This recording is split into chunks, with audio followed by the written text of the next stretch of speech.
Hello दोस्तों, आज हम पढ़ेंगे कि समास हिंदी व्याकरण है। ये बहुत इंपॉर्टेंट क्वेश्चन है समास। आज हम बेस्ट ट्रिक से जानेंगे समास के सारे उदाहरण, समास के जितने भी भेद हैं, 6 भेद हैं, 6 भेद इस वीडियो में क्लियर हो जाएंगे।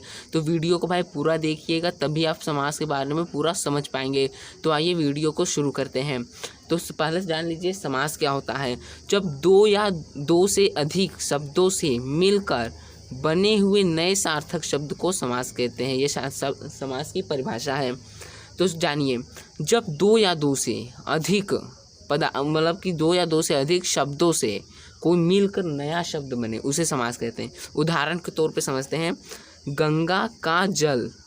ये 2-3 शब्द हैं, गंगा का जल, इससे मिलकर हमारा बना है एक शब्द गंगा जल, तो ये समास कहलाएगा। राजा का पुत्र, राजपुत्र, ये 3 शब्द, 3 शब्दों से मिलकर बना हुआ एक शब्द समास कहलाएगा। तो आइए आप समझ गए हो समास। और अब हम जानते हैं समास के भेद। तो देखिए, समास के मुख्यतः 6 भेद होते हैं। समास के मुख्यतः 6 भेद होते हैं। पहला कर्मधारय समास, दूसरा द्विगु समास, बहुविग्रही समास, द्वंद्व समास, अवयवी भाव समास, तत्पुरुष समास। तो हम आइए एक एक 6 जो समास है, इनके पूरी पहचान की ट्रिक से पूरी पहचान क्लियर कर लेते हैं। तो आइए पहला समास लेते हैं। तो देखिए, मैं आपको बताने जा रहा हूँ अवयवी भाव समास। तो अवयवी भाव समास क्या होता है, ये इसकी पहचान क्या होती है। देखिए, जिस शब्द के आरंभ में उपसर्ग लगा हो, यानी जिस शब्द के आरंभ में उपसर्ग लगा हो, वह अवयवी भाव समास कहलाएगा। तो उपसर्ग क्या होते हैं, उपसर्ग अगर आपको जानना है तो इस वीडियो के डिस्क्रिप्शन बॉक्स में आपको इसका लिंक मिल जाएगा। मैंने उपसर्ग और प्रत्यय पढ़ाया है। तो उपसर्ग क्या होते हैं वो आप समझ लीजिएगा। उपसर्ग यानी जो शब्द के प्रथम आए, शब्द के प्रथम में आए उपसर्ग। तो यथा, प्रति, अप, उप, सब जो है प्रत्यय होते हैं, उपसर्ग होते हैं, मतलब कि प्रत्यय तो उसका उल्टा होगा। तो आइए उदाहरण पे समझते हैं। यथा विधि, तो शब्द में प्रथम में हमारा यथा आ रहा है उपसर्ग। आजीवन, आजीवन, इसमें आ रहा है, आ उपसर्ग है। प्रतिदिन, प्रतिदिन, प्रति जो है हमारा उपसर्ग है। उपकार, उप उपसर्ग है। अपमान, अप उपसर्ग है। तो आप समझ गए होंगे अवयवी भाव समास। तो आइए हम समझते हैं द्विगु समास। द्विगु समास में उत्तर पद प्रधान तथा पूर्व पद संख्यावाची होता है, अर्थात जिस शब्द के आरंभ में संख्या हो वही द्विगु समास है। उदाहरण के तौर पे समझेंगे, जल्दी समझ जाएंगे। सुनिए, चौराहा, उधर 4 राहों का समूह, इसमें देखिए चौ आ रहा है, 4 आ रहा है ना, संख्या आ रहा है, तो ये हमारा हुआ द्विगु समास। तिरंगा, 3 रंगों का समाहार, 3 हमारी संख्या है। नवरत्न, 9 रत्नों का समाहार, यानी 9 क्या है, संख्या है, तो ये हमारा द्विगु समास हुआ।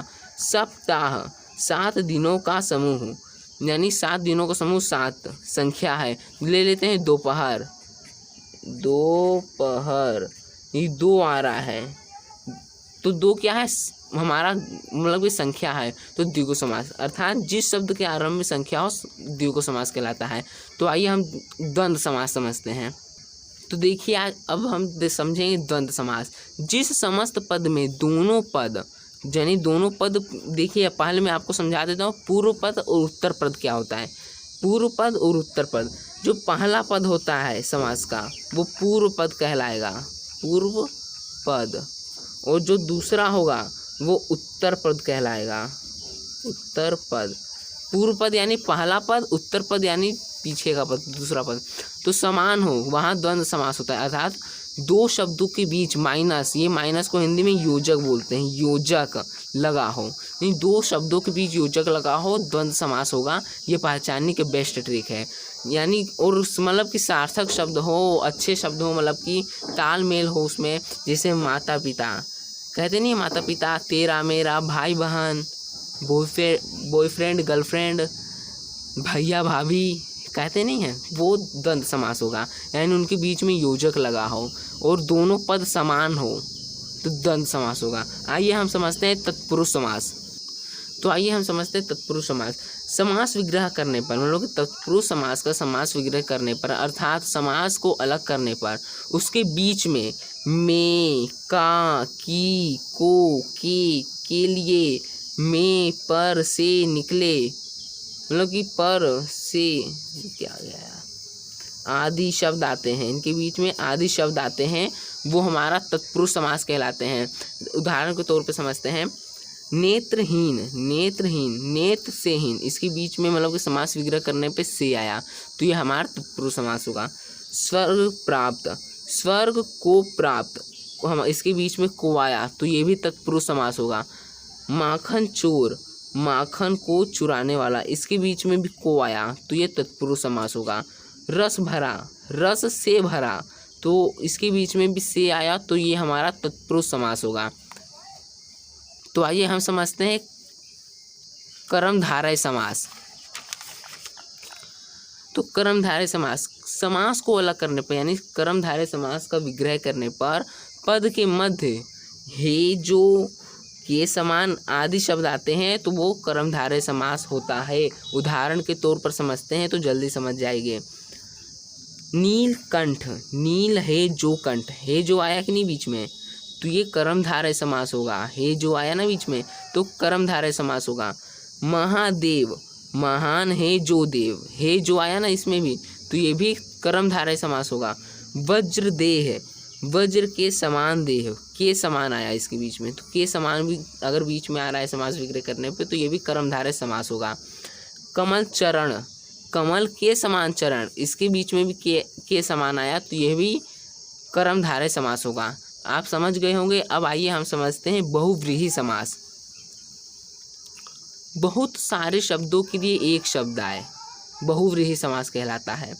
यानी जो बहुत कई सारे शब्द हो, जैसे उदाहरण में हनुमान जी को हम कहते हैं मारुति, कपीश, मतलब कि बहुत चीज़ें, मतलब कि कई नाम से कहते हैं तो वही जो है बहुव्रीहि समास कहलाता है। जैसे वीणा पाणी, सरस्वती माता को वीणा पाणी भी कहते हैं, कई सारे नाम से बुलाते हैं। घनश्याम को कृष्ण, काला, मतलब कई कहते हैं। दशानन को रावण कहते हैं। जैसे हम ले लेते हैं महेश, महेश तो शिव, इन्हें शिव भी कहते हैं, ये भी हमारा बहुव्रीहि समास हुआ। इसमें ज़्यादातर जो है देवी देवताओं का नाम आता है, राक्षसों का नाम आता है, जैसे दशानन का आ गया। और भी हम उदाहरण ले लेते हैं विष्णु का, विष्णु का हमारा हो जाएगा लक्ष्मीपति, क्योंकि इन्हें लक्ष्मीपति भी कहते हैं। तो आइए आप समझ गए होंगे सारे समास। तो अगर समझ गए हैं तो वीडियो को लाइक ज़रूर करना और ज़्यादा से ज़्यादा शेयर करना, और अगर चैनल पे नए हो तो चैनल को सब्सक्राइब करके बेल आइकन को प्रेस करके ऑल पर सेलेक्ट कर लेना, ताकि हमारी नोटिफिकेशन आपको सबसे पहले पहुँचे। और अगर उपसर्ग प्रत्यय नहीं समझे हो तो आपको वीडियो के डिस्क्रिप्शन बॉक्स में मिल जाएगा, उपसर्ग और प्रत्यय पूरा आप समझ जाएंगे। तो धन्यवाद।